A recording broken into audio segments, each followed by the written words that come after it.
The night my mother-in-law locked me and my 8-year-old daughter out on the balcony, it was 23 degrees. I remember the number because I checked it on my phone while my fingers were already starting to go numb. 23 degrees, wind chill lower. We were at her condo for what was supposed to be a family reset. That's what she called it. After months of tension, after small comments that cut a little too deep, after the way she'd started correcting me in front of my own child. Respect, she liked to say. Children learn respect by watching their mothers. I used to smile when she said that. That night, I didn't. Her condo sat on the 12th floor overlooking the river. Floor-to-ceiling windows, white furniture, everything pristine and cold, even before she opened the balcony door. My daughter, Ava, was curled up on the couch earlier that evening, coloring quietly while I helped clear dishes from dinner. Dinner had been tense. My husband was out of town for work, a last-minute trip, of course. It was just me, Ava, and my mother-in-law, Carol. Carol with her sharp bob haircut and her perfectly manicured nails and her way of smiling without warmth. "You're raising her too soft," she said casually as she sipped her wine. Ava's crayon paused midair. I kept my voice even. "She's 8. She talks back. She asks questions." Carol's lips curved slightly. "That's what you call it." I set the plates down a little harder than I meant to. "I don't believe in fear-based parenting." She laughed softly. "And how's that working for you?" I didn't answer, because this wasn't about parenting. It never was. It was about control. After dinner, Ava accidentally knocked over a glass of water on the coffee table. It wasn't dramatic. It didn't shatter. It was water. But Carol stood up like a judge delivering a sentence. That's what happens when children aren't taught consequences. Ava froze. "I'll clean it," Ava whispered quickly. I grabbed a towel. "It's fine." Carol stepped closer. "No," she said. "It's not fine." Ava's eyes filled instantly. "Mommy, I didn't mean to." "I know, baby," I said gently. Carol's voice sharpened. "You see? No accountability, just comfort." Something in me snapped a little. "She's not on trial," I said. Carol stared at me. "In my home, there are standards," replied slowly. Ava clung to my leg. And that's when Carol did something I'll never forget. She walked over to the sliding glass balcony door, opened it. Cold air rushed in, biting and immediate. "Maybe a few minutes outside will help her think about being careful," she said lightly. I laughed, because I genuinely thought she was joking. She wasn't. "Carol," I said firmly, "close the door." She looked at Ava. "Out." My stomach dropped. "She's 8, I said, my voice suddenly tight. "And she needs to learn." Ava shook her head, panicking now. "Mommy!" I stepped in front of her. "This is not happening." Carol's expression changed. It wasn't anger. It was something colder. "You undermine me in my own home," she said quietly. "You undermine discipline. You undermine structure." She spilled water. She disrespected me. She's a child. Carol stepped closer, lowering her voice. "And you're raising her to be just like you." The air felt electric. Ava was crying now, clutching my sweater. "Mommy, I'm sorry." I knelt down. "You didn't do anything wrong," I whispered. Carol's voice cut through the room. "If you won't teach her respect, I will." Before I could react, she grabbed the edge of the sliding glass balcony door and pulled it wider. "Out," she repeated. I stood up slowly. "If you think for 1 second that I'm letting you—" She reached forward suddenly, grabbed Ava's arm, not hard but firm, and steered her toward the open balcony. Everything in me went red. "Don't touch her," I snapped, stepping forward. But Ava, already scared, stumbled backward onto the balcony tiles. Cold air wrapped around us instantly. I moved after her without thinking. The second my feet crossed the threshold, the door slammed shut, and I heard the lock click. For a split second, I didn't process it. Then I turned. Carol stood inside, through the glass, calm, composed, watching us. "Carol," I said, my voice steady but sharp, "open the door." She folded her arms. "5 minutes," she mouthed through the glass. The wind hit harder up there. Ava started shaking almost immediately. "Mommy, it's cold." I pulled her into my arms. "I know, baby, I know." I pounded once on the glass. "This isn't funny." Carol didn't move. She picked up her wine glass, sat down, turned on the television, like we were background noise, like this was a lesson. The concrete beneath our feet was freezing through my thin flats. Ava was wearing socks, just socks. I lifted her into my arms to keep her feet off the ground. Her small body was trembling violently now. "Mommy, I'm sorry," she kept whispering. And that's when fear replaced anger. Not fear of Carol, fear of what cold does. I checked my phone. 23 degrees, wind chill lower. I pounded on the glass again, harder this time. "Carol, this is dangerous." She didn't even look at us. I could see her reflection in the TV screen. Calm, certain. I tried the door handle. Locked. Eva buried her face into my neck. "Mommy, I can't feel my toes." My heart dropped into my stomach. I rubbed her feet through her socks as best as I could while holding her. "Stay with me, okay? Talk to me." She was crying harder now. "I don't want to be bad." You're not bad," I said fiercely. I scanned the balcony. No blankets, no chairs, just concrete and railing 12 stories up. My fingers were going numb. I pounded again. "Open the door." Carol finally stood up, walked slowly toward the glass, unlocked it halfway, cracked it open just an inch. Cold air swirled in and out. "Have you thought about your behavior?" she asked calmly. I stared at her. "You locked a child outside. She needs to understand authority. She needs warmth." Her eyes hardened. "You need humility." And she slid the door shut again. Locked. Something inside me shifted. This wasn't about discipline. This wasn't about a spilled glass. It was about control, and she was enjoying it. Ava's breathing was uneven now. "Mommy, I feel dizzy." That was it. I didn't pound this time. I didn't yell. I did something else. I pulled out my phone and dialed 911. My hands were shaking so badly I almost dropped it. The operator answered. 911, what's your emergency? My mother-in-law locked me and my 8-year-old daughter out on a balcony. It's 23 degrees. I said, my voice steady in a way that surprised even me. There's a pause. Ma'am, are you in immediate danger? Yes. I saw Carol's head snap up through the glass. She saw the phone at my ear. Her face changed. I continued calmly. Address is 410 Riverfront Plaza, Unit 12B. Carol rushed to the door, unlocked it, threw it open. What are you doing? She hissed. I stepped inside slowly, Ava still in my arms, ensuring my daughter doesn't get frostbite. Hang up, she demanded. The operator's voice was still in my ear. Ma'am, are you safe now? For the moment, I replied.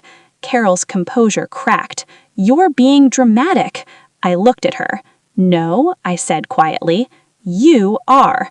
I ended the call, but it was too late. Police were already dispatched.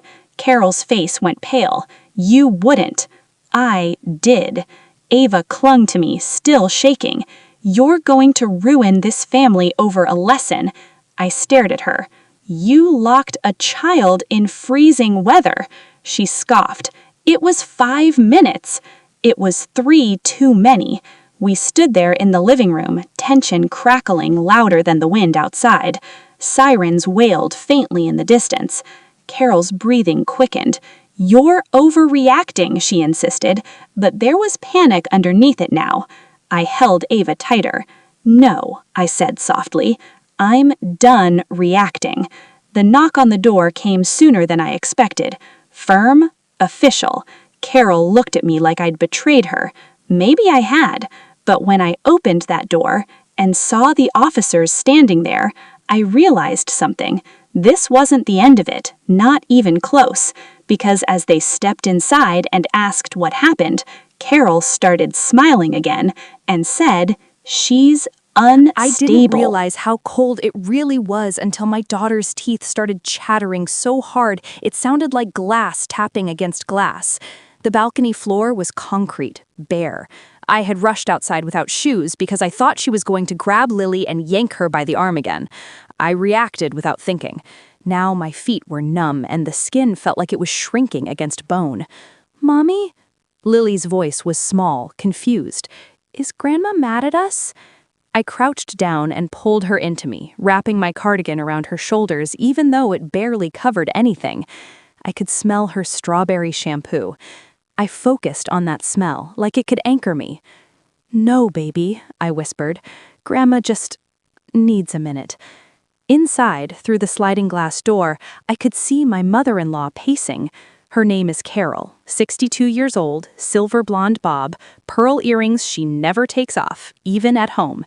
She was talking to someone on her phone, probably her church friend Diane, or maybe her sister in Ohio. She looked calm, composed, like she hadn't just locked her daughter-in-law and granddaughter outside in 32-degree weather. I knocked once, firm, controlled. "Carol," I said through the glass, "open the door. This isn't funning." She turned, met my eyes, and then deliberately pulled the curtains halfway closed. That was the moment something inside me shifted. Up until then, I'd been trying to rationalize it. Maybe she meant it as a scare tactic. Maybe she'd unlock it in 30 seconds. Maybe she was just dramatic, like always. But that curtain, that was intention. Lily started crying softly. Not hysterical, just confused tears. "I'm sorry if I was bad. I didn't mean to talk back." I felt heat surge through my chest, rage so sharp it made my fingertips tingle. "You weren't bad," I told her, pulling her face up to mine. "You hear me? You were not bad." The fight had started over something so small it almost makes me laugh now. Dinner, that's all it was. Carol had cooked her usual Sunday spread: pot roast, overcooked green beans, mashed potatoes with too much butter. Lily didn't want the green beans. She asked politely if she could have carrots instead. Carol smiled that tight smile. "In this house, we eat what's served." I said gently, "It's okay, she's not refusing dinner, she just doesn't like green beans." Carol's fork clinked against her plate. When I raised Daniel, he ate what I put in front of him.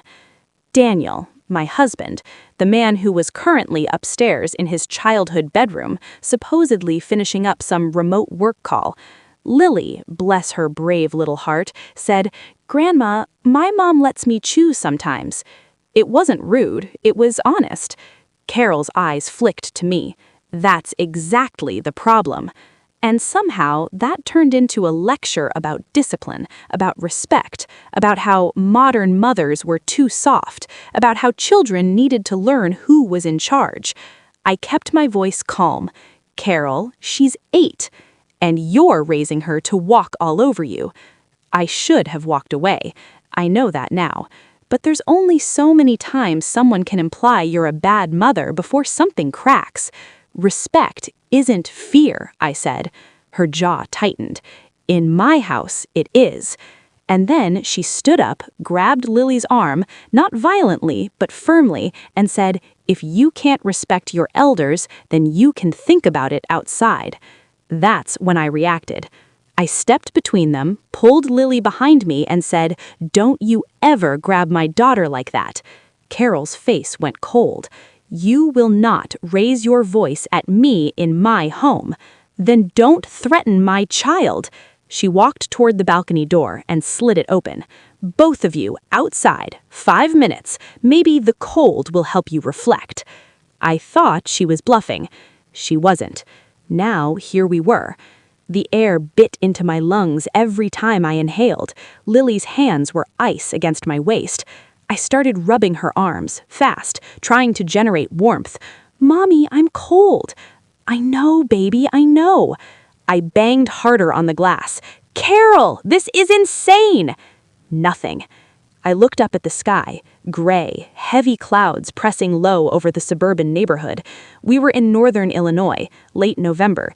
It wasn't snowing yet, but the air had that metallic bite that promised it soon would. I pulled out my phone with shaking fingers. No service. Of course.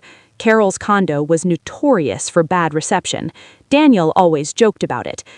Daniel, where was he? I pounded on the door again. "Daniel!" No answer. My heart started racing faster, and not just from the cold. Was he hearing this? Was he choosing to not come down? Lily started shivering harder. I lifted her into my lap and sat against the wall to block some wind. The concrete sucked heat from my body like a sponge. I pressed my lips against her hair.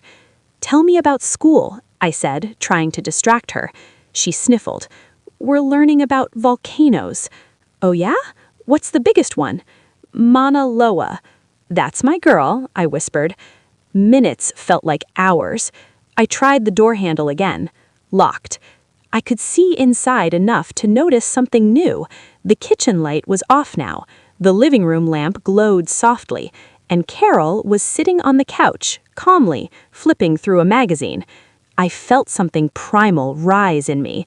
This wasn't about green beans. This wasn't about respect. This was about control. Carol had never liked me. From the moment Daniel brought me home 10 years ago, she'd measured me with those icy eyes. I wasn't from the same social circle. My parents were divorced. I worked in marketing, not law or medicine or anything she deemed prestigious. When Daniel and I got engaged, she'd said, "Well, opposites attract." At our wedding, she'd worn cream. Not white, but close enough.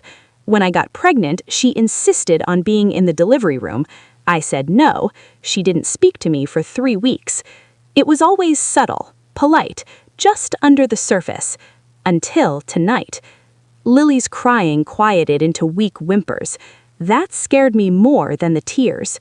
I started kicking the bottom of the door with my heel. Pain shot up my leg, but I didn't care. "Daniel!" I screamed now, voice cracking. "If you're up there, you need to come down right now." The curtain twitched. And then, finally, I saw movement upstairs, a shadow crossing the hallway window. Seconds later, the sliding door jerked open. Daniel stood there, confusion all over his face. What the hell is going on? I didn't even wait. I pushed past him, carrying Lily inside. Warm air hit my skin like fire. My feet throbbed violently as sensation returned. "Your mother," I said, voice shaking, "locked us outside." Daniel looked at Carol. She didn't flinch. "I was teaching a lesson," she said calmly. "Children must learn boundaries." Daniel stared at her like he didn't recognize her. "Mom," he said, slowly, "it's 30 degrees. 5 minutes never killed anyone." "It wasn't 5 minutes," I snapped. "It was 20. Daniel's eyes widened. "20?" Carol shrugged. "Time is subjective." I felt dizzy. Daniel looked between us. "Mom, that's not okay." And for the first time in 10 years, I saw something crack in Carol's perfect composure. She hadn't expected him to disagree. "You always take her side," she said quietly. Daniel blinked. "She's my wife, and I'm your mother." Silence filled the room like smoke. Lily clung to my neck, still shivering. I looked at Daniel, and something inside me demanded clarity. "Are we leaving?" I asked. He hesitated. Just for a second, but that second told me everything. Because in that pause, I saw the boy who still wanted his mother's approval, and I realized this wasn't just about tonight. This was about years of subtle undermining, years of comments, years of me biting my tongue to keep the peace. Carol stood up slowly. "If you can't respect my authority in my own home, perhaps you shouldn't stay here." Daniel's jaw tightened. "Maybe we shouldn't," he said. And that's when Carol smiled. Not kindly, but like someone who had just set a trap and was waiting to see who would fall into it. I didn't know yet what that trap was, but I could feel it closing around us. And as I held my daughter tighter, I realized this night wasn't over. Not even close. Daniel didn't pack right away. That's what I remember most. Not the fight, not the cold, not even Carol's face when she realized we weren't backing down. It was that pause. He stood in the middle of the living room, hands on his hips, staring at the staircase like it held the answer to everything. Lily was curled against me on the couch now, wrapped in a throw blanket. Her cheeks were still pink from the cold. Carol crossed her arms. "You're overreacting," she said calmly. "This is exactly the kind of dramatics I'm talking about." I laughed, but it didn't sound like me. It sounded sharp, stripped. "Dramatics?" I repeated. "You locked an 8-year-old outside in freezing weather. It was 5 minutes. It was 20. She looked at Daniel. "Are you really going to let her exaggerate like this?" That word, let. Something snapped inside me. "I'm not something he lets speak," I said quietly. Daniel finally moved. He walked toward us, crouched in front of Lily, brushed her hair back. "Hey, Peanut, you okay?" She nodded, but she didn't look at him. That hurt him. I saw it. He stood up slowly and looked at his mother. "Mom, you crossed a line."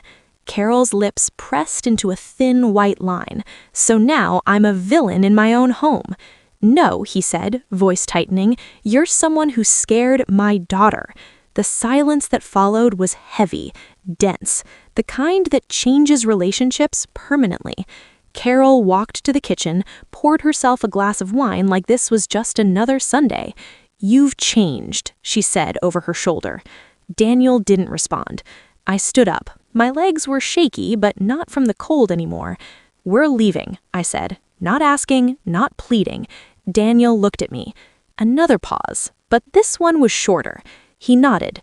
Carol laughed softly. "You're going to pack up and run every time someone challenges you?" "This isn't a challenge," I said. "This is abuse." She turned sharply. "Don't you dare use that word. I will use whatever word fits." Daniel walked upstairs. I heard drawers opening, suitcase wheels rolling. Carol followed him. I stayed downstairs. I didn't trust myself to be near her right now. Lily whispered, "Are we going home?" "Yes," I said, "we're going home." 10 minutes later, I heard raised voices upstairs. Not screaming, but sharp, tense. Then something else. Carol crying. I froze. She never cried. Not at our wedding, not when Daniel's father passed away, not even when she talked about sacrifices she made as a single mom. But now, I heard it. I couldn't make out every word, but I caught pieces drifting down the staircase. "After everything I've done for you, she's turning you against me. I won't be disrespected." And then Daniel's voice, firm, louder than I've ever heard it. "You don't get to control my family." My chest tightened. Not my wife, my family. The crying stopped abruptly. 5 minutes later, Daniel came down carrying 2 suitcases. Carol followed behind him, face pale but composed again. "If you walk out that door tonight," she said quietly, "don't expect things to go back to normal." Daniel didn't even look at her. That's the point. We walked out without another word. The drive home was silent, except for the heater humming. Lily fell asleep in the back seat. I stared out the window at passing streetlights, my mind racing. Daniel finally spoke. I didn't know she'd do something like that. I didn't answer. "I swear to you," he said, gripping the steering wheel, "I didn't know." "I believe you," I said softly. And I did. That wasn't the problem. The problem was that part of him still wanted her approval, and she knew it.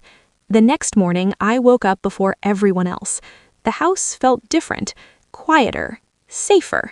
I made coffee and checked my phone. 3 missed calls from Carol, 2 voicemails, 1 text. "Your behavior last night was unacceptable. I expect an apology." I stared at it for a long time. Then I deleted it. Around noon, Daniel's phone started ringing. He stepped outside to take the call. I watched from the kitchen window. His posture stiffened halfway through. Then I saw it. Shock. Anger. He hung up and came back inside slowly. "That was Mom," he said. I waited.